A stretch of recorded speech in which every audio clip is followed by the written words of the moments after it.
Welcome to Board Game Empire. We're going to be showing you a quick overview and review of Trickdraw. So this is a quick to play card game where you're just trying to be the first to earn 10 points. Very simple mechanics. You deal 2 cards to each player, and then on your turn, well, there is this little Trickdraw pack, has 3 cards in it. You each draw one, and whichever one has a certain symbol is the person that goes first, or if you want, you could just randomly choose who goes first.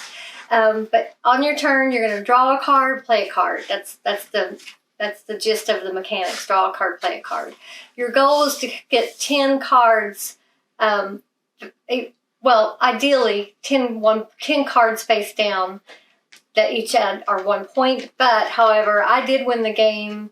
It counted for 3 points, so it helped me to win the game faster.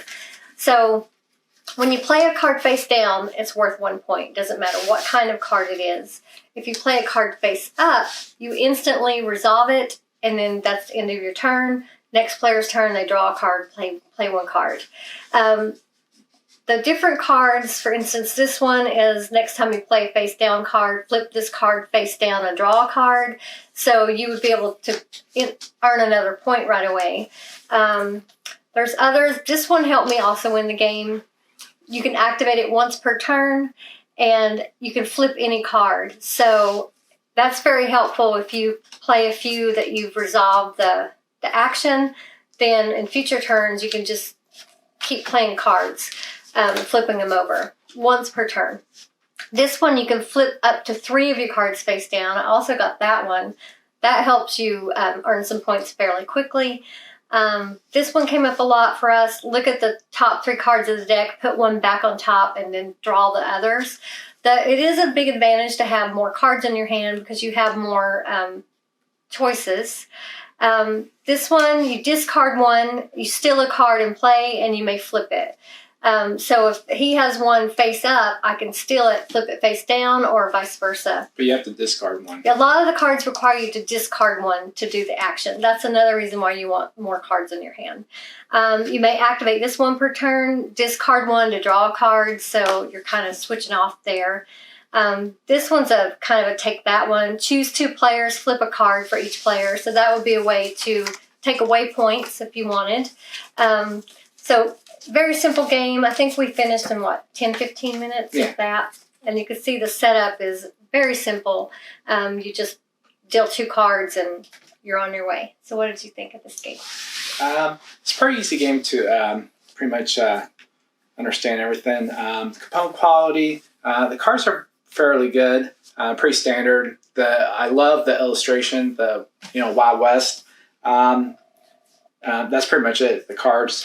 So, and then for the mechanics, I would say it's very simplistic. I wish it did have more of a take that element to it, especially because it is a card game. Also wish that there was more strategic ways to manipulate and do stuff with the cards. For the most part you can, but I wish that there was more ways that you could do things compared to other games that we played. But replayability, high replayability, because it's only a 15-20 minute game, max maybe 25 depending on player count. Also it takes 2 minutes or less to set the game. So high replayability because you play multiple games in an hour. Overall total, I'm giving this a 6.0 out of 10, just simply because compared to other games that we played that are card games, they offer way more strategic elements to them. This one, I think it needs either expansions where you could manipulate more, do more things, and has more take that elements to it. But I think this is a good core game. I think if they did come out with more expansions, it would offer more replay value and more. I would probably rate it a lot higher. But for what it is now, I'm giving it a 6.0 out of 10.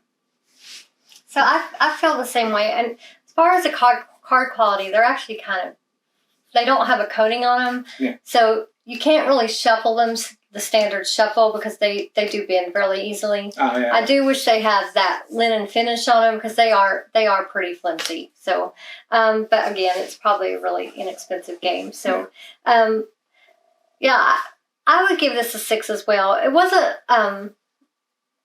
it wasn't exciting. It was okay. It was okay. It wasn't a bad game. It was just I think too simple for us. A little too simple.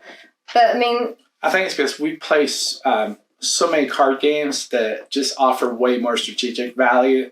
Yeah. I think that our standard of what we think a card game is now is a lot higher. So games like this, although it would be good like 2 or 3 years ago when we first started playing games, or even 5 years, this might have competed in, the board game industry. I think for it to elevate it, it needs expansions. Yeah. So, exactly what he said. Years ago, when we were just, casual gamers, this would have been a really fun game to us. But now that we've evolved and we're playing a lot of complex games, we have become more finicky in our board games. So, so for us, as more like seasoned, like, we play a lot of games all the time, so we're very spoiled in that way. So for us, it's just too simple. But if you're looking for a fast-paced, quick-to-play filler game, learn, very easy to learn, very simple mechanics, be very easy to teach other people, this will be a good game for you to check out because there's absolutely nothing wrong with this game. It's actually a good game. It's just it's us. But we will put the link in the description if you want to check this out. And it's Trickdraw. Please give this video a like. Feel free to leave a comment or a question. We'll get to that as soon as we can. If you're already subscribed, thank you so much for supporting us. If not, please subscribe to our channel. Thank you again for watching, and we look forward to seeing you next time.